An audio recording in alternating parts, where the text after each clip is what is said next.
فرمایا النبی، نبی صلی اللہ علیہ وسلم، یہ جو نبی کی ذات ہے آپ دیکھتے ہیں نا، جن کا نام ہے محمد صلی اللہ علیہ وسلم، یہ نبی اولا بالمؤمنین من انفسہم، مومنوں کی جانوں سے بھی، مومنوں کی جانوں سے بھی زیادہ قریب ہے۔ قربان جائیں، دیکھیے مخلوق کو بات سمجھا رہا ہے نا اللہ، تو مخلوق کو سمجھانے کے لیے ان کے مرتبے کے مطابق بات کی۔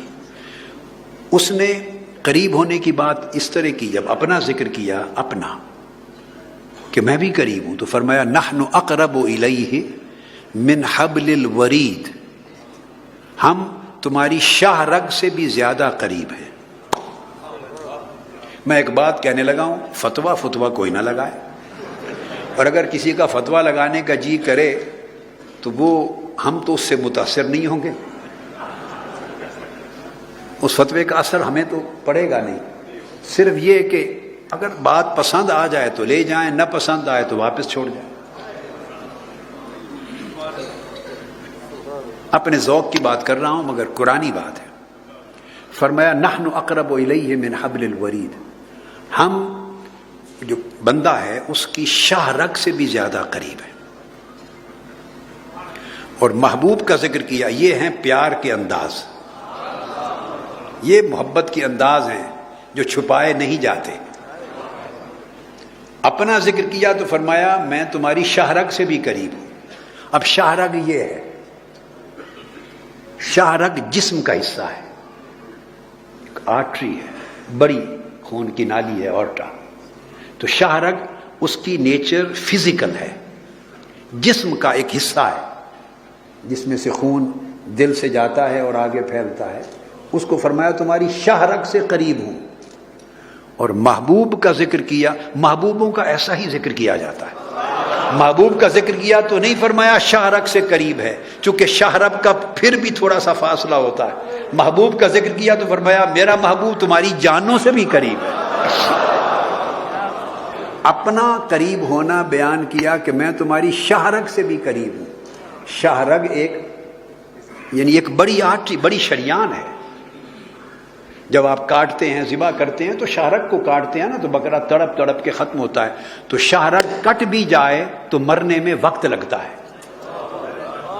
کیا بات، اس لیے میں نے پہلے کر دیا تھا، فتویٰ کوئی نہ لگائیں، سودا پسند آئے لے جائیں، نہیں تو چھوڑ جائیں۔ ہمارے پاس بڑے گاہک ہیں، کسی اور کو بیچ دیں گے۔ شاہ رگ کٹ جائے تو مرنے میں کچھ دیر لگتی ہے۔ آپ ہر روز بکرے اور لیلے کو دیکھتے ہیں، کاٹتا ہے جب شاہ رگ کو تو خون کا فوارہ پھوٹتا ہے، تو وہ آپ دیکھتے ہیں نا، بکرا تڑپتا پھر ٹھنڈا ہوتا ہے، یہ شاہ رگ ہے۔ اور ادھر ہے جان۔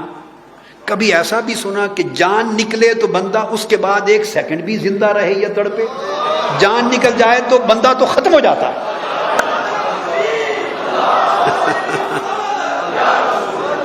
اس کا مطلب یہ ہوا کہ گویا جان ہی حضور کے ارد گرد گھومتی ہے، اور ایمان ہی آقا کے ارد گرد گھومتا ہے، ایمان بھی آقا کے ارد گرد گھومتا ہے۔ تو حضور کی رحمت اور قربت اور عنایت کے بغیر نہ جان ہے مومن کی، نہ ایمان ہے۔ پھر آقا علیہ السلام نے ایک اور مقام پر حدیث پاک، یہ قرآن مجید میں، پھر حدیث میں، یہ صحیح مسلم کی روایت ہے، حضرت جابر بن عبداللہ رضی اللہ تعالیٰ عنہ کی روایت۔ آقا علیہ السلام نے فرمایا انا اولا بکل مؤمن من نفسہ، میں ہر مومن کی جان سے زیادہ قریب ہوں۔ آقا علیہ السلام نے فرمایا ہر مومن کی جان سے زیادہ قریب۔ پھر حضرت ابو ہریرہ رضی اللہ تعالیٰ عنہ سے مروی ہے، اور یہ متفق علیہ حدیث ہے، اور لفظ پڑھ رہا ہوں صحیح بخاری کے، صحیح بخاری کے۔ آقا علیہ السلام نے فرمایا ما من مؤمن الا وانا اولا بہ فی الدنیا والآخرہ۔ آقا علیہ السلام نے فرمایا کوئی مومن نہ ہے نہ ہو سکتا ہے مگر میں یہ کہ میں اس کے زیادہ قریب ہوں۔ یہ آگے وہاں تھا اولا بکل مؤمن من نفسہ، اور النبی اولا بالمؤمنین من انفسہم۔ اب لفظ انفس کا نہیں بلکہ فرمایا انا اولا بہی فی الدنیا والآخرہ، دنیا میں بھی میں اس مومن کے قریب تر ہوں اور آخرت میں بھی سب سے قریب تر ہوں۔ جس کے قریب میں نہیں ہوں وہ مومن ہی نہیں ہو سکتا۔ اب یہاں عقیدے کی ایک فرع، ایک برانچ واضح ہو گئی۔ بعض لوگ پوچھنا چاہتے ہیں حضور کہاں ہیں کہاں نہیں ہیں، کتنا قریب ہیں کتنا نہیں ہیں۔ بھائی جو مومن ہیں وہ جہاں بھی ہے حضور اس کے ساتھ ہے۔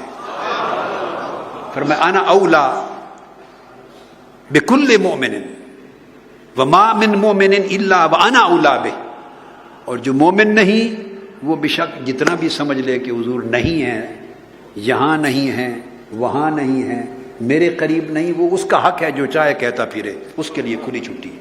جو مومن ہے وہ نہیں کہہ سکتا کہ حضور یہاں ہیں وہاں نہیں، یا وہاں ہیں اور یا آقا علیہ السلام نے وہاں یہاں کے فرق کو کاٹ دیا، ختم کر کے فرما دیا الا وانا اولا بہ فی الدنیا والآخرہ، یہاں بھی میں پاس ساتھ ہوں اور آخرت میں بھی ساتھ ہوں۔ یہ ہے رحمت للعالمین۔